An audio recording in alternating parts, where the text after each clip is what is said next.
What's up, everybody? Now that UFC 298 is in the rear view, I'm going to be giving you 6 fights I would like to see next for some of the guys that we saw featured in the main card. And let's hop right into this thing. I want to start with Anthony Fluffy Hernandez, right? I mean, Anthony Hernandez is a guy that since he's came in the UFC, we've seen him grow over his time, especially over his past few fights. Anthony Hernandez, man, is really starting to hit his groove. He's hitting his stride. He's looked very, very good in his past few outings. He's got a ranking next to his name. You know, I know that he fought back technically against Roman Kapilov, but Roman Kapilov coming into this matchup was a guy that people were looking at as a hot prospect, a guy that had 4 knockouts coming into this. Like, Roman Kapilov, man, people weren't signing on the dotted line. They weren't running to fight Roman. So Anthony Hernandez took the fight, and he got the job done rather dominantly over Roman. And so when we look at that, we have to reward Anthony Hernandez with either a name that people like in the division or a step up in competition. So I have 2 names here,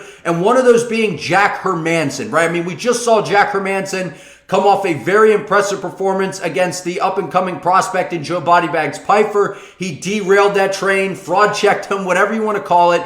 So the reason I kind of have 2 guys here is because I don't know if Jack Hermanson will fight back again, considering he just fought back and took out Joe Pyfer. But hey, money talks. Maybe it could be a fight night headliner potentially between Hermanson and Fluffy Hernandez. I think that's a great matchup, right? We know Jack Hermanson has good submissions. He has good takedown defense. His striking is not bad. It looked pretty good against Pyfer. He had that jab working. We know about the kicks of Hermanson. So maybe that's a fight we get. But if not, Anthony Hernandez versus Chris Curtis, right? Chris Curtis is a guy that's looking for a potential matchup. He's getting a little bit up there in age. Chris Curtis is kind of a fan favorite. He's a nice guy. He's fun. He has good striking. He's got good boxing. And he's coming off a win against Marc-Andre Barriault. So I feel like a fight like that might make sense as a potential fight night headliner, as a potential main card opener again, or something along those lines. And the reason I keep mentioning fight night headliner, I feel like Anthony Hernandez, guys, is starting to knock on the door of that, right? He's not only winning, he's finishing people, and he's getting a submission win over Roman Kapilov is very impressive, and he's a guy that's starting to build. And fans are starting to kind of get behind this guy because his fights are exciting, they're fun. So don't be surprised if we see Anthony Hernandez headlining a fight night rather soon. Okay, moving on to the next matchup. Merab Dvalishvili versus Cory Sandhagen. Now, obviously, if Sean O'Malley gets through Chito Vera, there's the possibility that we could see O'Malley versus Merab. But there's a reason that I didn't say Merab versus O'Malley here, because as we go in the video here, I'm going to highlight who I think O'Malley will fight next. Granted, got to get through Chito Vera, which is not an easy assignment.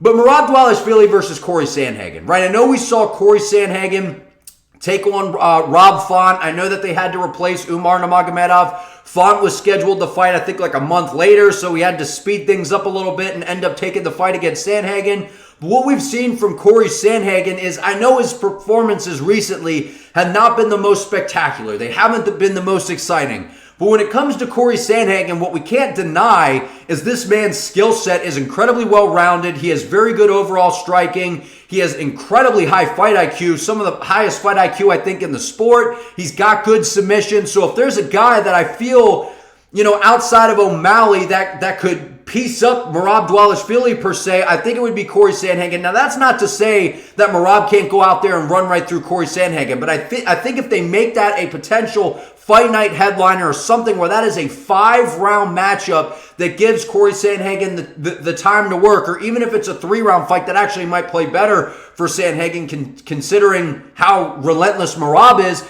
But I think Sandhagen presents some unique challenges, right? Because we saw Henry Cejudo having a lot of success in that first round on the feet against Merab Dvalishvili, because I understand Merab is entertaining. I understand that he is fun, and he has been on a tear. No doubt about it. But Merab does have a lot of gaps in the striking, right? I know that it's improving. His calf kicks have gotten better. His power is getting better, and his combinations are starting to let those hands go a little bit more. But at the end of the day, guys, Cory Sandhagen definitely has the striking advantage, and Cory Sandhagen, he has really good submissions. So it kind of begs the question of, like, well, is Merab just going to ragdoll this guy? Which, of course, that's likely. But we know Sandhagen is a well-rounded fighter. He can fight out of both stances. He's got submissions in his back pocket. He's got the flying knee, which is a wrestler's kryptonite. I don't know. Sounds like a great matchup to me. Obviously, I think Merab should get a title shot. I don't know that that's going to happen, but I think a matchup between him and Cory Sandhagen will be incredibly interesting, and considering that Cory Sandhagen called him out in a post-fight interview before. So I think that would be a fun matchup. Okay, moving on. Robert Whittaker versus Sean Strickland. Now, I've been very adamant here on my channel that the winner of Paulo Costa and Robert Whittaker should move on and fight Sean Strickland. Now, I understand how you could say, well, Strickland is coming off of a loss, Robert Whittaker's coming off of a win. Shouldn't Whittaker possibly rematch Dricus du Plessis? I don't want to see that fight right away, right? I mean, we just kind of saw that. I think, unfortunately, as much as we all like Robert Whittaker, it's kind of hard to dislike Bobby Knuckles. I don't know if anyone really dislikes Bobby Knuckles. If you do, I mean, you're kind of in a league of your own. But I just think that fight plays out similar every time, right? I mean, Dricus is very durable. He's powerful. He's got the takedown threat. I just think that fight plays out very similar each and every time. It's not to say that Whittaker can't go in there and end up knocking out DDP. I just don't think it's very likely. But anyway, I think Sean Strickland versus Robert Whittaker is a very fun matchup, right? Sean Strickland's one of the biggest names in the division now. He's turned himself into basically a superstar under the UFC banner. Sean Strickland has a very exciting fighting style. You don't mean to tell me that a fight between him and Robert Whittaker wouldn't be exciting? And guys, I got to be honest with you. I think Sean Strickland's a really bad matchup for Robert Whittaker. I know Robert Whittaker has the takedown threat, and you can mix that in against Sean Strickland. But what we've seen Sean Strickland do to these pretty strikers, the guys that love to sit on the outside, dance around, and kind of play that game, we've seen Strickland. He has a very unique ability to crowd the space, turn it into somewhat of a boxing match, check the kicks, take the kicking game away from you, and make you fight his fight. And I think that him being able to time the blitz of Robert Whittaker, obviously, I think hopefully that this would be some sort of 5-round fight, because that would make it really entertaining, considering Strickland would have a much better opportunity if it's 5 rounds, because I feel like he would melt Whittaker as the fight goes. But that's not to disrespect Bobby Knuckles, because no doubt about Robert Whittaker, man, he is one of the best middleweights of all time. I think this is a great matchup. I think it's entertaining.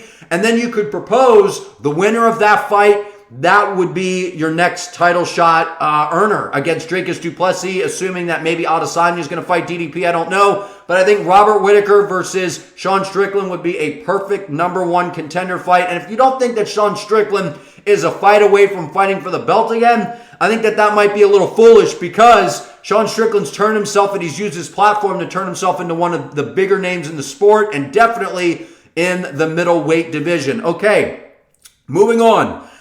Ian Garry versus Colby Covington, right? I mean, I feel like we can all agree on this one, considering Ian Garry called him out. Colby Covington's had some things to say about Ian Garry. Colby Covington, I don't think has much time left in his career, right? I do believe that he might try to duck this matchup. However, let's say it happens.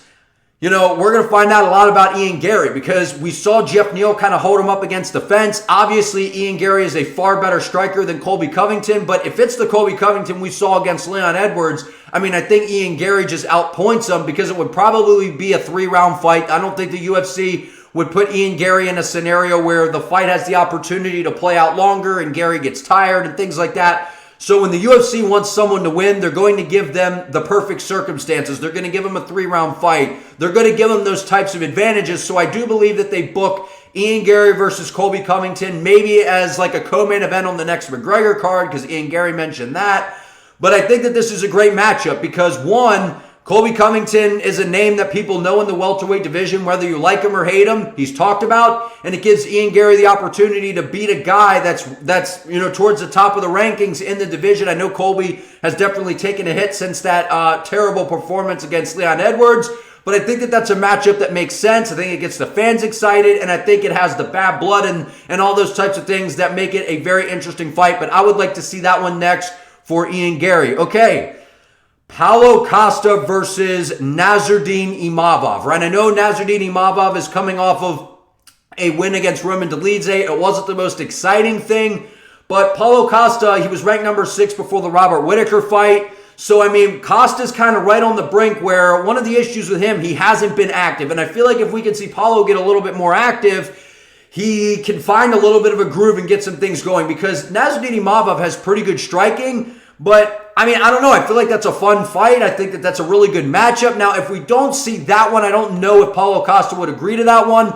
A favorable matchup, if you're looking to get Paulo Costa pretty much a guaranteed win, would be to give him Roman Dolidze. Now, the reason I don't know if Costa would take that matchup is considering Dolidze lost.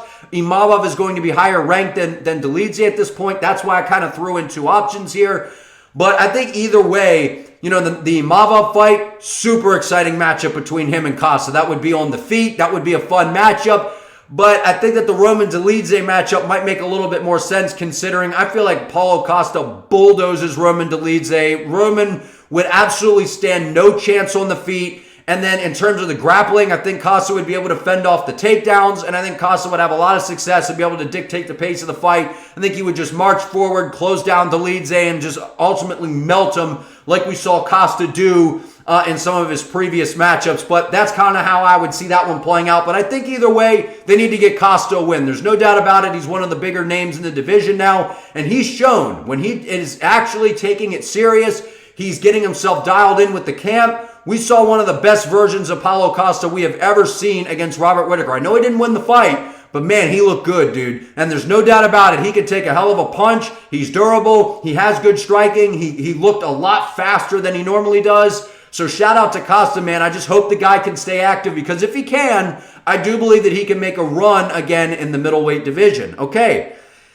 And last but not least, Ilia Topuria versus Sugar Sean O'Malley. And guys, I understand that this isn't something that people are probably going to be jumping up to see. However, if O'Malley can go out there and impressively put away Chito Vera, we've never seen anybody put away Chito Vera, really, right? I mean, Vera is one of those names. He's been around for a long time. He's durable. He's tough. As much as I like Chito Vera, the title shot still should have been Merab's. However, this is the situation we're in. If O'Malley goes out there and he gets through Chito Vera, especially if it's in impressive fashion, I can see late summer, early fall, September, October timeline, they try to get Ilia Topuria versus Sean O'Malley in some sort of champ versus champ matchup in Spain. I think that would be a massive fight, which is why I put this on here because I definitely think the UFC is going to look that angle because one thing the UFC has learned, especially from the Dricus du Plessis-Israel Adesanya situation, when you have a matchup that has a plot to it, has a storyline, has all those types of things, when it's sitting there, do not pass on the opportunity because even when you think, the UFC thought that Izzy was going to go in there and just pick apart Sean Strickland. I feel like we all kind of thought that, right? Even if you were a Strickland fan, I feel like we were all sitting there kind of going, Izzy's just going to pick this guy apart. He's a better technical striker. But knowing what we know now, seeing the way Strickland approaches these technical strikers, we maybe should have given him a better chance in that matchup. But that's not to say where there's a storyline like they had with Izzy versus DDP.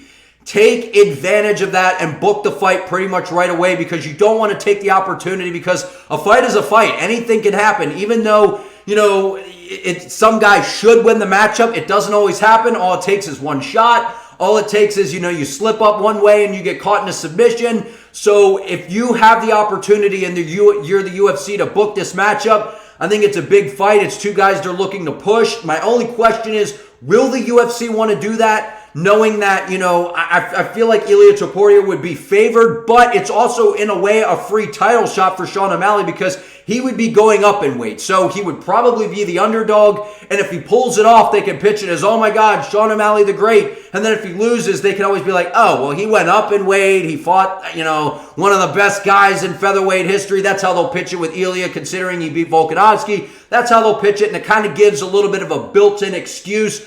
But if they don't go that route, I can very easily see the UFC choosing to do Ilia Topuria versus Yair Rodriguez or Brian Ortega, which is the winner of UFC Mexico City's fight night coming up this weekend, because both of those guys, even though you can sit there and say Ortega doesn't deserve it, Yair doesn't deserve it, that's debatable. But what you can't deny is they are two of the bigger names in the division, right? I know Movsar Evloev is a guy that everyone's like, give him the title shot, give him the title shot. No, does that really excite people, though? Does that tap into I'm going off of the UFC's logic. If you booked Movsar versus Ilia right now, what's your reaction? Oh, that's a pretty good fight. But if I sit there and say Yair Rodriguez goes out there and beats Brian Ortega, all the things he's been saying in the media about Ilia and what Ilia's been saying about him in Spain, Yair Rodriguez or Brian Ortega versus Ilia Topuria, dude, big fight as well. So I think that these are the angles that the UFC is going to look to go. But comment below what matchups you would like to see for these guys. Do you agree with me? If not, what fights would you interchange here? Like this video, subscribe to the channel if you are not subscribed already. I appreciate you all. See you next time.